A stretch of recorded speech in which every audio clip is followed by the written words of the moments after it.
welcome. 90 Days with Jesus Christ. I'm Minister J, she's Minister A, and wow. No, but we are excited because of the testimonies that are coming in and how people are being blessed with 90 days, strengthening their relationship with Jesus Christ through reading a chapter a day and just getting closer to Jesus Christ through the things they are doing. Mark chapter 10 today, International Children's Bible. Let's go. Mark chapter 10. Jesus teaches about divorce. Then Jesus left that place. He went into the area of Judea and across the Jordan River. Again, crowds came to him, and Jesus taught them as he always did. Some Pharisees came to Jesus and tried to trick him. They asked, "Is it right for a man to divorce his wife?" Jesus answered, "What did Moses command you to do?" They said, "Moses allowed a man to write out divorce papers and send her away." Jesus said, "Moses wrote that command for you because you refused to accept God's teachings. But when God made the world, he made them male and female. So a man will leave his father and mother and be united with his wife. And the two people will become one body. So the people are not two, but one. God has joined the two people together so that no one should separate them." Later, the followers and Jesus were in the house. They asked Jesus again about the question of divorce. He answered, "Anyone who divorces his wife and marries another woman is guilty of adultery against her. And the woman who divorces her husband and marries another man is also guilty of adultery." Jesus accepts children. Some people brought their small children to Jesus so he could touch them, but his followers told the people to stop bringing their children to him. When Jesus saw this, he was displeased. He said to them, "Let the little children come to me. Don't stop them. The kingdom of God belongs to the people who are like these little children. I tell you the truth. You must accept the kingdom of God as a little child accepts things, or you will never enter it." Then Jesus took the children in his arms. He put his hands on them and blessed them. A rich young man's question. Jesus started to leave, but a man ran to him and fell on his knees before Jesus. The man asked, "Good teacher, what must I do to get the life that never ends?" Jesus answered, "Why do you call me good? No one is good except God alone. You know the commands. You must not murder anyone. You must not be guilty of adultery. You must not steal. You must not tell lies about your neighbor in court. You must not cheat. Honor your father and mother." The man said, "Teacher, I have obeyed all these commands since I was a boy." Jesus looked straight at the man and loved him. Jesus said, "There is still one more thing you need to do. Go and sell everything you have and give the money to the poor. You will have a reward in heaven. Then come follow me." He was very sad to hear Jesus say this, and he left.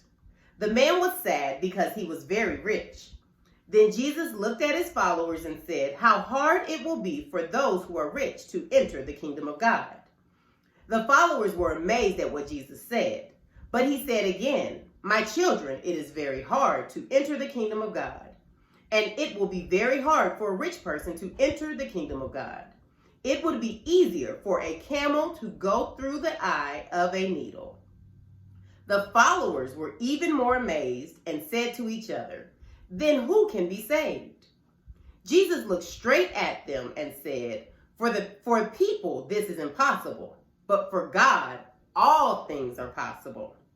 Peter said to Jesus, "We left everything to follow you." Jesus said, "I tell you the truth. Everyone who has left his home, brothers, sisters, mother, father, children, or fields for me and for the good news will get 100 times more than he left. Here in this world, he will have more homes, brothers, sisters, mothers, children, and fields. And with those things, he will also suffer for his belief. But in the age that is coming, he will have life forever. Many who are first now will be last in the future, and those who are last now will be first in the future. Jesus talks about his own death. Jesus and the people with him were on the road to Jerusalem. Jesus was leading the way. The followers were amazed, but those who followed behind them were afraid. Jesus took the 12 apostles aside and talked with them alone. He told them what would happen in Jerusalem. He said, "We are going to Jerusalem. The Son of Man will be given to the leading priests and teachers of the law. They will say that he must die.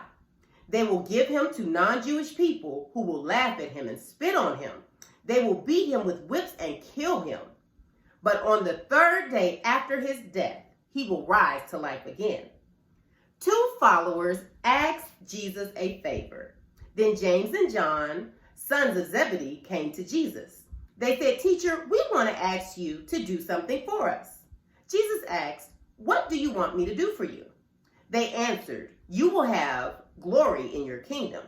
Let one of us sit at your right, and let one of us sit at your left." Jesus said, "You don't understand what you are asking. Can you drink the cup that I must drink? And can you be baptized with the same kind of baptism that I must have?" They answered, "Yes, we can."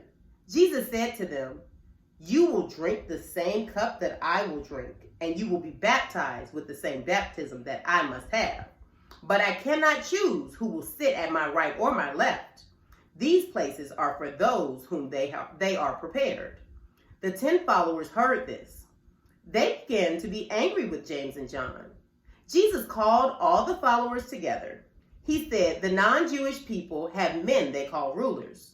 You know that those rulers love to show their power over the people, and their important leaders love to use all their authority. But it should not be that way among you. If one of you wants to become great, then he must serve like a servant. If one of you wants to become the most important, then he must serve all of you like a slave. In the same way, the Son of Man did not come to be served. He came to serve. The Son of Man came to give his life to save many people." Jesus heals a blind man.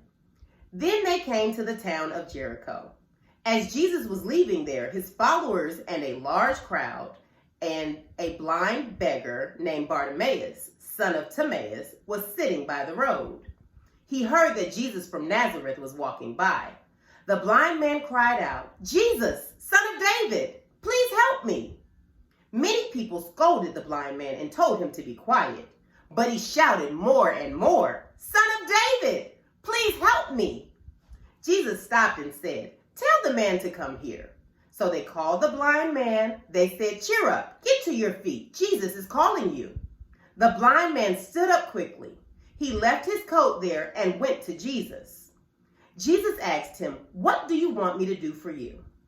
The blind man answered, "Teacher, I want to see again." Jesus said, "Go, you are healed because you believed." At once the man was able to see again, and he followed Jesus on the road. Wow.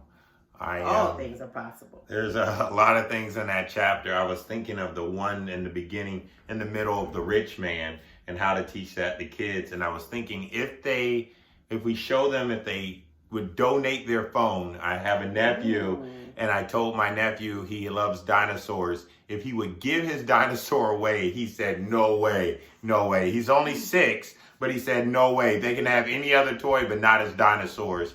So they don't have to be rich like the rich man. They just have to be rich and see that what they have is making them rich in that area, and would they give it up for the cross, for Jesus.